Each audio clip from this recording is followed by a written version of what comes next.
ang kabutihan o kagandahang loob bilang ekspresyon ng magandang buhay. Ang kagandahang loob sa kapwa ay isang ekspresyon ng kagandahan ng buhay. Ang kabutihan o kagandahang loob ay maipaliliwanag sa iba't ibang pagkaunawa. Una, ang tao ay nilikha, katulad ng Diyos na manlilikha. Ang kagandahang loob o kabutihan ay likas na kaloob ng Diyos sa tao. Kaya naman ang tao ay ipinagkalooban ng espiritual at material na kabutihan. Pangalawa, ang kabutihan o kagandahang loob ay ang pinagmumulan ng mabuti at magandang pag-iisip, damdamin, at gawa ng tao habang namumuhay ito ng matiwasay. Pangatlo, ang kabutihan o kagandahang loob ay hindi magiging ganap kung hindi ito maipamamalas sa iba. Ito ay nararapat na magmula sa kalooban at maibahagi sa kapwa para sa kabutihang panlahat.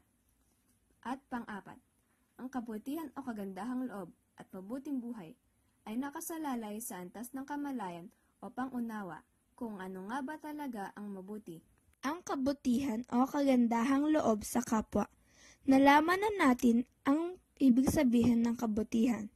Ngayon naman, ilalahad natin ito sa ating kapwa. Ang tao, upang maging makatao ay nararapat na tunay na mabuti sa kapwa. Ang kagandahang loob ay hindi patungkol sa sarili lamang. Sa halip, ito ay patungo sa kabutihang panlahat. Ang tunay ng paggawa nito ay nangangailangan ng pagsasakripisyo. Katulad ng ating magulang, sila ay nagsasakripisyo para sa ating ikakabuti. Dumarating talaga sa punto na kailangan nila kalimutan ang kanilang sarili para lang sa atin. Ang kagandahang loob ay matutunghayan sa iba't ibang pamamaraan ng pagmamahal at pagkalinga sa kapwa. Makikita rin ito sa maayos at mapayapang pamumuhay o pakikitungo sa kapitbahay at iba pang kasapi ng pamayanan.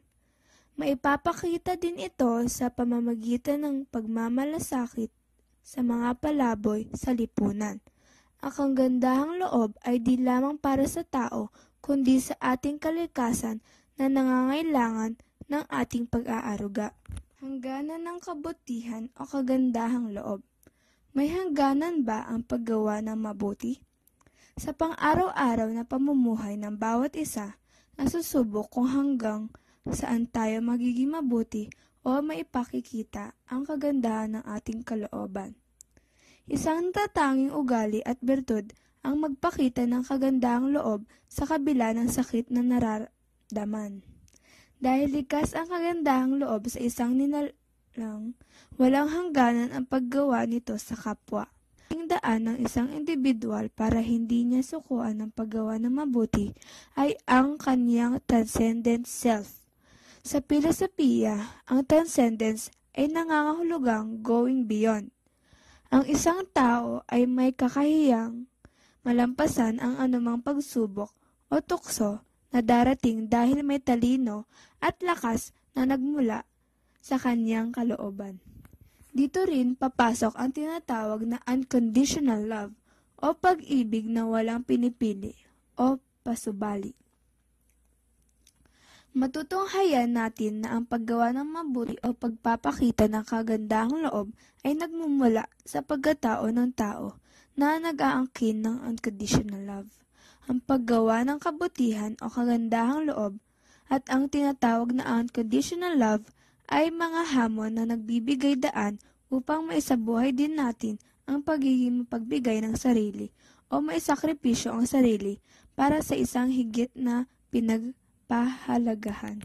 Kung ating babalikan, sa simula pa lamang ng paglikha, ang kabutihan o kagandahang loob na ang sanhi kung bakit naririto tayo o ang tauhan. Created using Powtoon.